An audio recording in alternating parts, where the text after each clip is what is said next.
Good morning friends, मैं पुरुषोत्तम कुमार गुप्ता आप सभी के बीच कॉम्पिटिटिव रेलवे एनटीपीसी और ग्रुप डी के लिए मैं बैच लेकर आया हूं।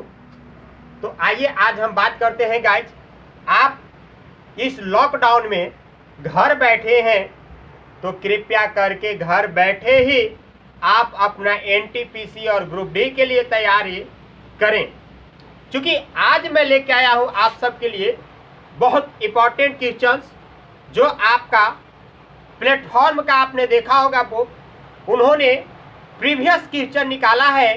3200 क्वेश्चन प्रीवियस निकाला है। प्रीवियस कितना क्वेश्चन निकाला है? 3200 है ना गाइस, 3200 क्वेश्चन निकाला है।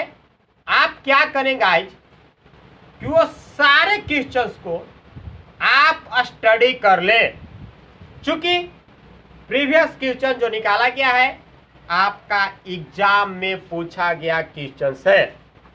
ओके गाइज, और वह पूछा गया क्वेश्चन को आज मैंने आपका क्या कर रहा हूं, रिपीट कर रहा हूं, चूंकि आपका सवाल जो पूछा गया है 2000 से 2019 तक जो भी एग्जाम हुए हैं वो सभी स्टेज का क्वेश्चन मैं सोल्व कराऊंगा, अर्थात क्वेश्चन बैंक जैसा। तो आइए हम आज बात करते हैं आरआरबी एनटीपीसी स्टेज 1 में पूछा गया क्वेश्चन 28/3/2016 का फर्स्ट शिफ्ट में पूछा गया क्वेश्चन है। फर्स्ट शिफ्ट में पूछा गया क्वेश्चन है 28/3/2016 का, जिसमें से मैं कुछ क्वेश्चंस आपके बीच दिखाने जा रहा हूं। तो पहला क्वेश्चन पूछा है गाइस कि 16 के वर्गमूल तथा 4 के वर्ग गुणनफल ज्ञात कीजिए।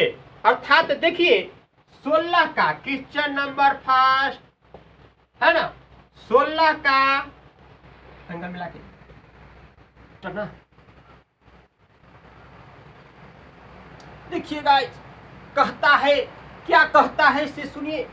16 के वर्गमूल तथा 4 के वर्ग, 16 के वर्गमूल और 4 के वर्ग के गुणनफल क्या होगा, कि वर्ग का गुणनफल क्या होगा।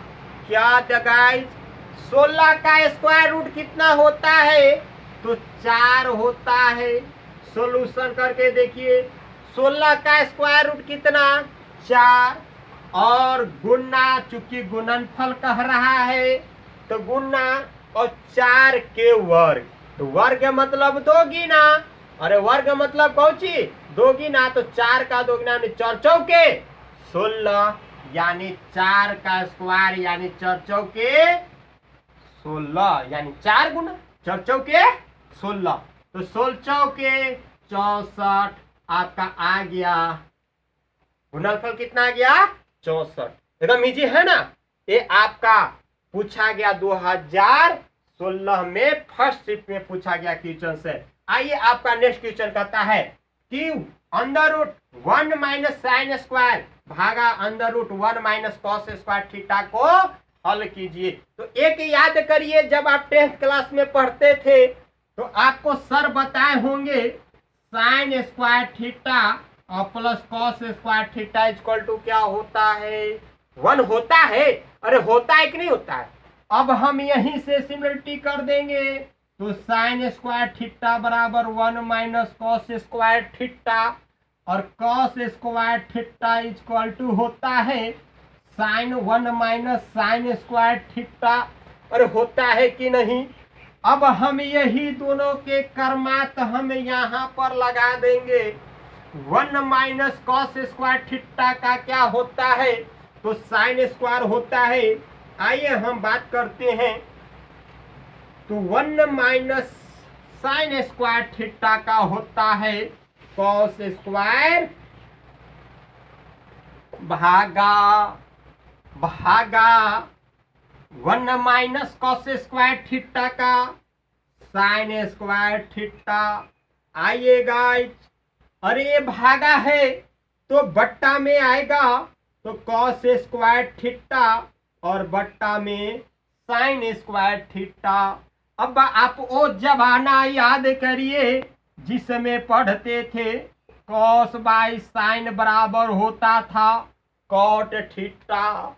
तो कॉस बाई साइन है तो हम डायरेक्ट इसको क्या लिखेंगे, कॉट थीटा। स्क्वायर है तो स्क्वायर, ई स्क्वायर से रूट कैंसिल, मिला आपका क्या, कॉट थीटा। कौन सा ऑप्शन में आंसर हो जाएगा, ये हो जाएगा। अब आइए नेक्स्ट क्वेश्चन गाइज बताने जा रहा हूं। अभी क्वेश्चन कहता है गाइज कि चक्रवृद्धि ब्याज 8% की दर, 8% की वार्षिक दर से निवेश किए गए 37,500 रुपया 1.5 वर्ष में कितने हैं, कितने हो जाएंगे, जबकि ब्याज दर अर्धवार्षिक संयोजित होता है। तो गाइज यहाँ पर एकदम सिंपल ट्रिक लगाना, मूलधन दिया हुआ है, निवेशित कर रहा है P इक्वल टू 37,500। अब यार मेरे को क्या दे रहा है, तो दर है जो वर्ष दिया हुआ है n इक्वल टू 1, 1.5 वर्ष। कितना वर्ष, 1.5 वर्ष दिया हुआ है और दर दे रहा है 8%। 8% दर है ना। अब कह रहा है कि अर्धवार्षिक संयोजित कर रहा है। अर्धवार्षिक मतलब 6 माही पर दिया है। तो आ जाओ गाइज, 1 वर्ष में कितना 6 माही होता है, 2 होता है। तो जब 6 माही 2 होता है तो सीधा सीधे कोई आपको टेंशन लेने की जरूरत नहीं है। यहाँ हमने दर में हमने 1/2 से गुना कर भाग कर देंगे और इसमें हमने 2 से गुना कर दूंगा। यानी वर्ष में 2 से गुना किया जाता है और दर में 1/2 से क्या करेंगे हम लोग, भाग दे देंगे, तो पूरा ईयर्स का निकल जाएगा। अरे निकल जाएगा कि नहीं निकल जाएगा। तो आइए, तो 1 कटेगा तो 4% और 1 कटेगा तो 2 एकम 2 अब 1 3, यानी 3 वर्ष। अरे निकल गया कि नहीं, अब निकल गया। तो सिंपल सा आप फॉर्मूला लगा दीजिएगा, SI चक्रवृद्धि ब्याज निकालना है तो P इंटू 1 प्लस R/100 के पावर N। नहीं तो जैसी चक्रवृद्धि ब्याज कहे तो दिमाग में फिट हो जाए कि हम सर लेते हैं तो P लेते हैं 3700, अभी परसेंट है तो भिन्न में बदलेंगे तो 1/25।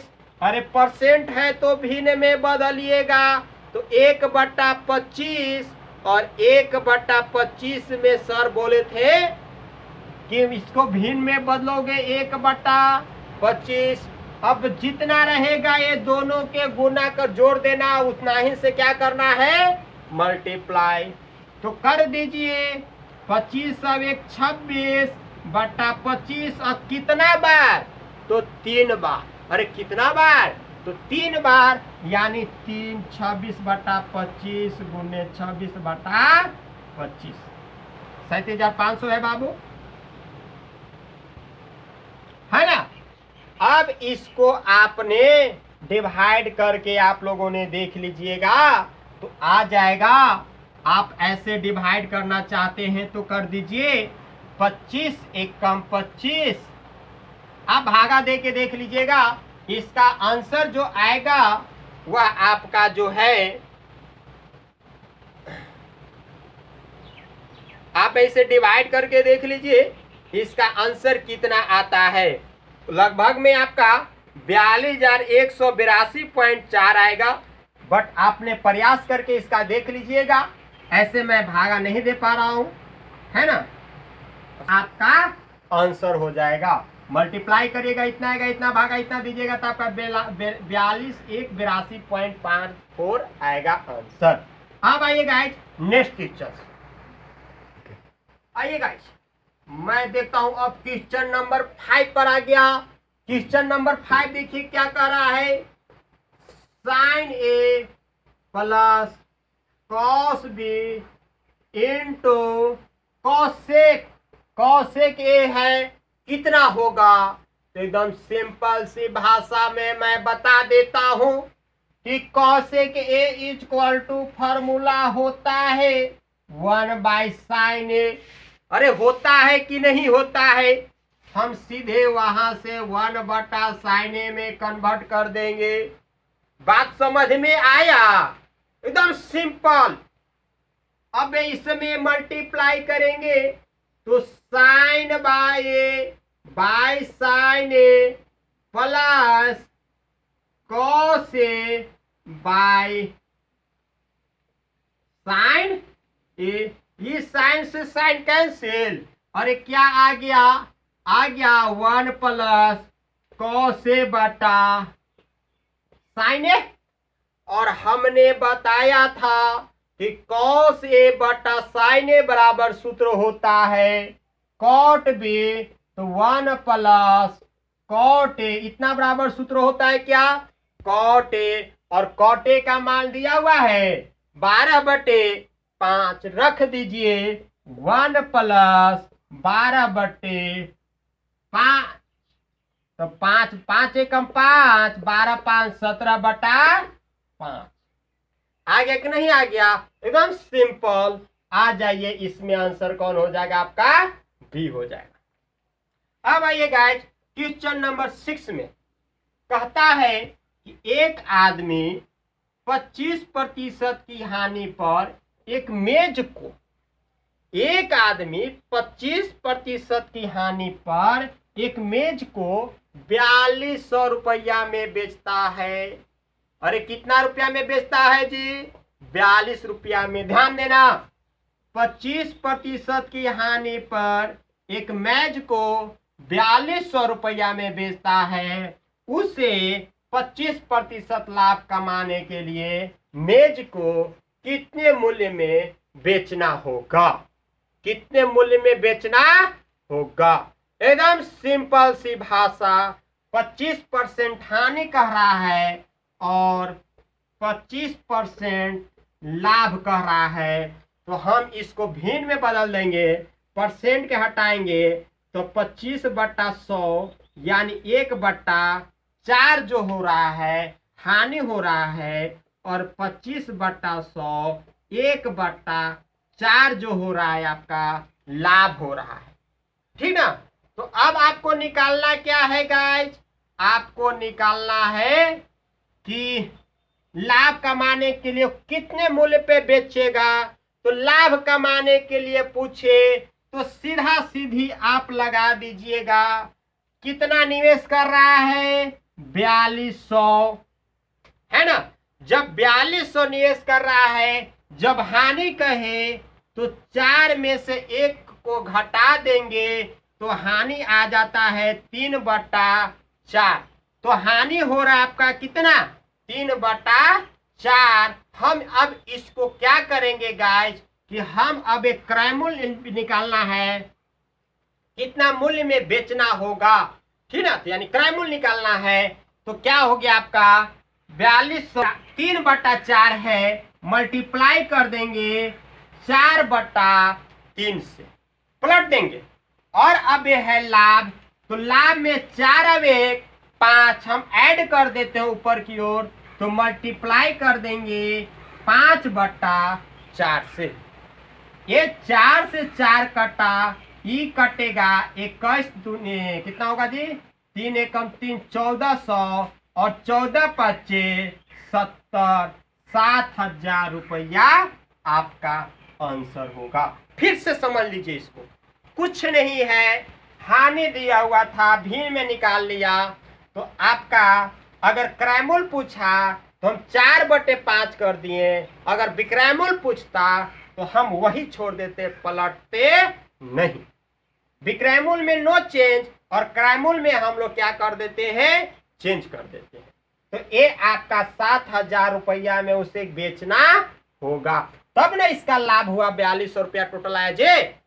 तो ये आपका आंसर। तो ये एकदम सिंपल एक लाइन में हम लोग चल रहे हैं। आइए अब नेक्स्ट क्वेश्चन पर देखिए। अब क्वेश्चन नंबर आपका 7 पूछा गया 2016 में 28 तारीख को फर्स्ट शिफ्ट में, कि बहुत अच्छा क्वेश्चन है। एक क्वेश्चन रिपीट करता है। देखिए कह रहा है कि दो स्थान ए और बी, मान लेते हैं कि एक स्थान ए है और एक स्थान बी है, दोनों के बीच में 300 किलोमीटर की दूरी 300 किलोमीटर की दूरी है। यानी बीच में कितनी दूरी है? 300 किलोमीटर की दूरियां है। कहता है कि दो स्कूटर यात्री ए और बी से एक साथ एक दूसरे की ओर बढ़ते हैं। यानी ए एक साथ इधर की ओर और ए एक साथ इधर की ओर बढ़ते हैं। तो 2.5 घंटे बाद उनके बीच की दूरी 25 किलोमीटर रह जाती है। बात समझ में आ रहा है? यानी ए भी व्यक्ति इधर की ओर चला और ए भी व्यक्ति इधर की ओर चला, तो इनके बीच के जो दूरी रह गया वह आपका कितना किलोमीटर रह गया? 25 किलोमीटर बच गया। यानी 300 दूरी था, उसमें 25 किलोमीटर उन लोग नहीं चला, यानी 300 - 25 यानी 275 किलोमीटर उन्होंने क्या किया? चल गया। तो अब चल दिया गाइज। तो कहता है कि यदि एक स्कूटर का चाल दूसरे स्कूटर से 10 किलोमीटर प्रति घंटा से अधिक चल रहा है, तो मान लेते हैं कि पहला स्कूटर का जो चाल है वह 1 किलोमीटर प्रति आवर है, तो दूसरा स्कूटर का चाल कितना हो जाएगा? x + 10 किलोमीटर प्रति आवर। अरे होगा, बिल्कुल होगा। तो आइए, तो प्रत्येक स्कूटर की चाल इतना किलोमीटर अधिक हो जाता है, तो प्रत्येक स्कूटर की चाल ज्ञात करें। क्या प्रॉब्लम है? अब ध्यान दीजिएगा कि मैं बताया था कि जब गाड़ी विपरीत दिशा में चले तो क्या होता है? चाल जुट जाता है। जब विपरीत दिशा में चले तो चाल जुट जाता है, और एक समान दिशा में चले तो चाल घट जाता है। बात समझ में आ रहा है? तो ये दोनों आपका विपरीत दिशा में चल रहा है, तो क्या करेंगे? x × x + 10 और मल्टीप्लाई कितना आवर्स में तय किया जी? तो 2.5 यानी 10 हम डायरेक्ट लिख दे, पॉइंट हटाए तो, और बराबर कितना किलोमीटर बच गया? कितना किलोमीटर चला? तो 325 किलोमीटर बच न गया, तो 275 न रहेगा जी, तो बराबर 275 किलोमीटर है ना। अब आ जाइए, तो x इसमें होगा बाबू, सॉरी यहाँ प्लस होगा, चूंकि चाल है जी तो जुटेगा ना, तो प्लस होगा।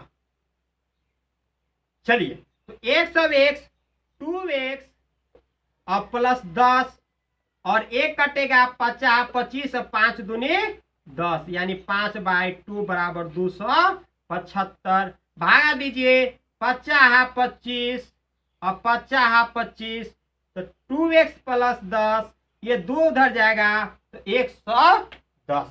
तो x = कितना हो जाएगा? 100/2। 10 उधर जाएगा ना, तो 110 - 10 तो 100, और 100/2 यानी कटा तो कितना आ गया? 50। 50 है ना आया जी?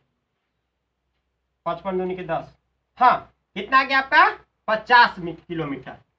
यानी पहला स्कूटर का चाल कितना था? 50 किलोमीटर, तो दूसरे स्कूटर का चाल कितना हो जाएगा? तो 50 + 10 यानी 60 किलोमीटर। कौन ऑप्शन? ए, 50 और 60 किलोमीटर बन के तैयार। आइए अब नेक्स्ट क्वेश्चन पर। प्रश्न कहता है कि एक आदमी ने 360 रुपया में 144 संतरे खरीदे और 10% लाभ से बेच दिया। आपने प्रति दर्जन संतरे किस दर से बेचें? किस दर से बेचें? कुछ नहीं है गाइस, 144 संतरा है, कीमत कितना है? 360 रुपया। एक संतरा का कीमत कितना हो जाएगा? तो 360/4 44 एक संतरा का कीमत। अब ये कहता है, ध्यान दीजिएगा कि वह प्रति 12 दर्जन, तो एक दर्जन का ना, ध्यान रुकिएगा, अपने प्रति दर्जन संतरे किस दर से बेचें। तो एक दर्जन में कितना संतरा, अरे 12 गो ना, एक दर्जन में कितना संतरा, 12 गो, तो एक 12 संतरा प्रति दर्जन का रहा, तो 12 संतरा का कीमत कितना हो जाएगा, तो 360 बट्टा 144 गुने 12 बरबा है 12 तिया 36, 30 रुपया। यानी 12 संतरा का क्रय मूल्य कितना, 30 रुपया। ये क्रय मूल्य कितना हो गया आपका, 30 रुपया। अब इसको 10% के लाभ पर बेच रहा है। अरे कितना लाभ पर बेच रहा है, 10% लाभ पर। तो जब 10% के लाभ पर बेचता है तो सीधा सीधी लाभ पर बेच रहा है, तो 10%, तो क्रय मूल्य अगुण जितना कहेगा लाभ ओकरा में 1 जोड़ के और गुना कर देना है, तो 11/10, 11/10, ई 0 से 0 कैंसिल, 33 रुपया। यानी उसका आंसर कितना आ जाएगा, प्रति दर्जन संतरे किस दर से बेच रहे हैं, तो 33 रुपये प्रति दर्जन के दर से बेचा जा रहा है। आइए नेक्स्ट क्वेश्चन। आप क्वेश्चन नंबर 9 क्या है, कहता है कि ए का लंबाई बी की लंबाई का 5/8 है, यानी ए का जो लंबाई है वह बी का लंबाई का कितना है, 5/8। तो बी की लंबाई से ए की लंबाई का अनुपात कितना होगा, अर्थात ए अनुपात बी, ए का लंबाई 5/8 है, किसका, बी से। तो हम लिख सकते हैं 5:8। अरे इसको इधर मल्टीप्लाई करेंगे तो जाएगा कि नहीं, अर्थात देखिए 5 × A/8 बराबर है बी, तो 5A/8 भी होगा कि नहीं, अरे होगा। तो 5:8। अब एकरे पलट दिया, एकरे कह दिया कि बी अनुपात ए क्या होगा, तो तुम भी पलट दो, 8:5 हो जाएगा, आंसर तैयार, 8:5। पहले पूछ रहा है बी की लंबाई से ए की लंबाई का अनुपात क्या होगा, पलट दो आंसर। अब आइए क्वेश्चन नंबर 10, कहता है कि 2 क्रमागत संख्या ज्ञात कीजिए जिसमें पहले अंक का दोगुना और दूसरे अंक का दोगुने से 5 अधिक हो, है ना, सॉरी, पहले अंक का दोगुना ने 3 गुना कहा है, 3 गुना किताब में दिया हुआ है 3 गुना। पहले क्या कहा है, 2 क्रमागत संख्या ज्ञात कीजिए जिसमें पहले अंक का 3 गुना और दूसरे अंक का दुगने से 5 अधिक है। सिंपल सा, सबसे पहले मैं आपको ऑप्शन दिया बता रहा हूं, फिर मेथड से बता दूंगा। सुनिए, कह रहा है कि पहला 3 गुना कहता है जी, तो आइए हम बात करते हैं, ध्यान दीजिएगा। पहला 3 गुना तो 3 × 5 = 15 और दूसरा 2 गुना तो प्लस 6 दूनी 12 और 5 अधिक है, तो 12 से ध्यान दीजिएगा ये दोनों अधिक है जी, अरे अधिक है नहीं ना है, तो ये ऑप्शन कैंसिल। 3 गुना 2 गुने से 5 अधिक है, देखो तो 12 और 3 15, 3 अधिक हो रहा है, 5 अधिक होना चाहिए, तो ये नहीं होगा। इसी में आइए पहला में 3 से गुना कीजिए तो 76 × 18 और दूसरा में 2 से 4 अधिक हो जा रहा है, कितना अधिक बोल रहा है, 5 हो रहा है, कितना अधिक 4, तो ये भी आपका गलत। अब आइए इसमें आइए गाइज, इसमें कह रहा है कि पहला 3 गुना तो 70 × 21 और दूसरा 2 गुना तो 8 दूनी की 16 और 16 से 5 अधिक है कि नहीं 21, अरे अधिक है, तो इसको मार देंगे ऑप्शन से, सी हो जाएगा आंसर। अब देखिए मैं ऑप्शन से बताया, अब मेथड से भी देख लो कि मेथड से कैसे होता है। कहता है 2 क्रमागत संख्या ज्ञात कीजिए जिसमें पहले अंक 3 गुना है तो क्रमागत होता है, तो क्रमागत 2 लेते हैं, एक x लेंगे तो एक x प्लस 1 लेंगे। क्रमागत कह रहा है लगातार, तो एक x तो दूसरा x प्लस 1। तो हमने का फॉर्म ले लिया x, क्रमागत में x कर ले लिया, तो 3 गुना कहता है तो 3x, 3 गुना तो 3x, और 2 गुने से यानी अधिक है 5 अधिक है, तो 2 गुने से 5 अधिक है कहने का मतलब क्या होता है कि दूसरा हो जाएगा x प्लस 1, 2 गुना हो गया और 5 अधिक हो गया। आ जाइए 3x बराबर 2x प्लस 2 प्लस 5, एक 2 इधर आएगा बाबू तो 3 में से 2 जाएगा तो x बराबर 7। तो दूसरा, पहला आ गया आपका 7, तो दूसरा आपका क्या क्रमागत होता है x प्लस 1, तो 7 प्लस 1 बराबर कितना 8। आपका मेथड से भी आंसर आ गया गाइज। तो हेलो गाइज, अगर आपका यह वीडियो अच्छा लगे, अगर मैथ आपका अच्छा लगे, क्योंकि प्रीवियस क्वेश्चन पूछा गया है और इसको आप घर बैठे एकदम बनाइए, क्योंकि आपका जैसे लॉकडाउन खत्म होगा तुरंत आपका एग्जाम लेने जा रहा है रेलवे, एनटीपीसी और ग्रुप डी का। तो आप बैठ रहिए, प्रीवियस क्वेश्चन जितना पूछता है वही आप सोल्व करिए। अरे कहाँ से देगा, पैदा करेगा क्वेश्चन, अरे देगा कहाँ से, पूछने में से न देगा जी। तो हम टोटल प्रीवियस क्वेश्चन सोल्व कर रहे हैं, तो आप प्रीवियस क्वेश्चन आइए और इस चैनल पर देखिए, आपका एक से एक शॉर्ट से शॉर्ट और इजी से इजी मेथड के द्वारा देंगे, और 32,000 क्वेश्चन मैं सोल्व करूंगा, पूरा 32,000 क्वेश्चन सोल्व करूंगा। आप देखते रहिए कैसे सोल्व होता है एकदम शॉर्ट और इजी मेथड से। Thank you so much. अगर वीडियो अच्छा लगे तो लाइक और सब्सक्राइब जरूर करें। Thank you so much.